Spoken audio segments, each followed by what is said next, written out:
Kasama ba sa attribution ng pagtaas ng AIDS cases yung exposure sa mga bagay na dapat sana hindi napapanood lalo na ng mga kabataan? Yes.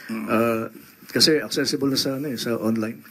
Oo, tinanong ako niyan kasi tinanong ako ng isang private individual. Sabi niya, bakit ganyan? Bakit tumataas ang HIV? So, sinagot ko.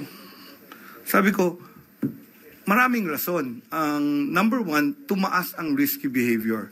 So, number one, easy access to pornography online. Number two, mga dating apps. Number three, hindi gumagamit ng protection, unprotected sex. Number four, nauso yung, nung nagka-monkeypox, na-discover ko itong mga behavior na to.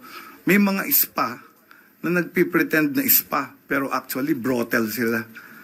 Nakakakuha sila ng sex doon with the workers in the spa. So in fact, napasarangan ng mayor yung isang spa na pinagmulan ng monkeypox. Diba? So hindi ko alam na may gano'n na. Yung batas